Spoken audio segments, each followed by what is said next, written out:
that is contributing, yeah. Jobs are changing now. Like before, we used to use hands and like physical, and then now it's like you have to think a lot instead of using your body. Okay, we have more and more sedentary jobs. The computer has caused a lot of people's work to be sitting. Absolutely. Yep. Yeah. I was going to say, at my work, when they want to treat the employees, they get donuts and cake and all kinds of stuff. Yep. And I'm going, what are you trying to do, kill us? Yeah. Absolutely. Yeah. Lots of the perks come with treats. Exercise. You know, half of all Americans don't exercise regularly, period. The American Dietary Guidelines, the Dietary Guidelines for Americans recommend at least 30 to 90 minutes of exercise a day. Less than half Americans get any exercise a day. It's just, and also we live stressful lives. We also live in a very impulsive society. We expect to have delicious food anytime, any place. I'm hungry, feed me. So we're going to be more likely to get fast food because that's what's available. And we don't think about the payment. We're into spending money impulsively and buying food impulsively as well. We're into pleasure without thinking of the long-term consequences. And I think our food choices literally fall into that same pattern. It has been said that we live in a toxic food environment where cheap, high-calorie, unhealthy food is everywhere, and so we're tempted everywhere.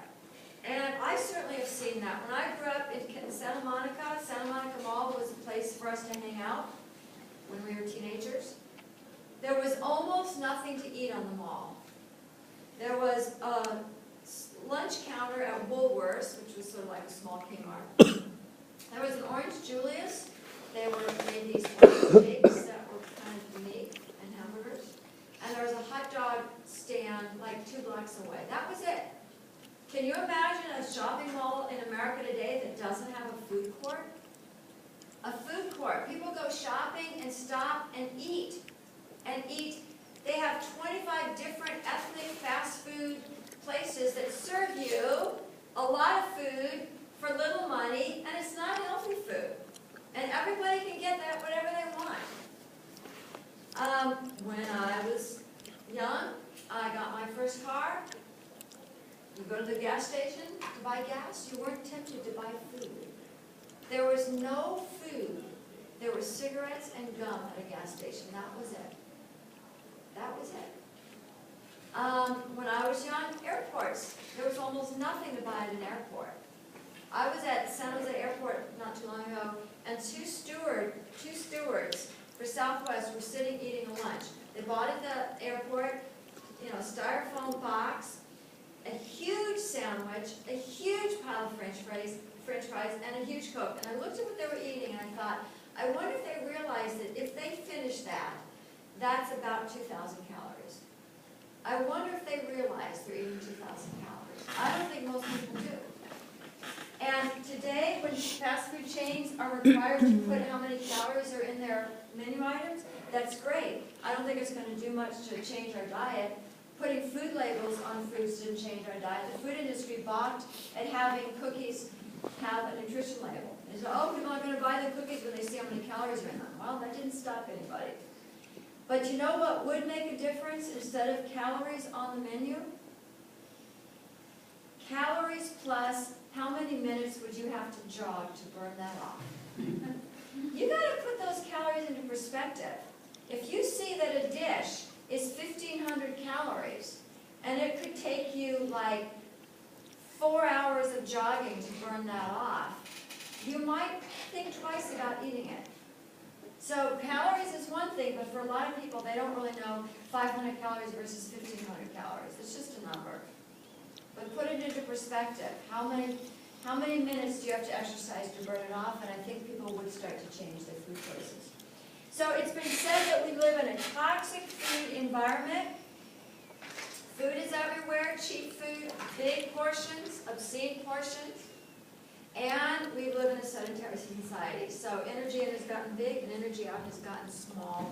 And that's contributed immensely to our, and also we eat out more. I live in Mountain View, I go walk down Castle Street any night of the week, those restaurants are full of people. Eating out used to be a treat. Eating out was for special occasions. When you eat out and you have the mindset, I get to indulge because I'm eating out. That's the way it was when I was a kid. Eating out was special. And so therefore, you indulged because it was special. But when you eat out 3, 4, or 5 times a week, if you count your breakfast, Starbucks, and a quick lunch pickup somewhere and a dinner out somewhere, or vice versa, it can easily be 5, 6, 7, or 10 times a week when you add up all 3. And if your mindset is, go ahead, enjoy, because you still have that time warp, you're in trouble. Not only that, but what we're served in restaurants tends to be higher in calories and bigger portions that tempt us.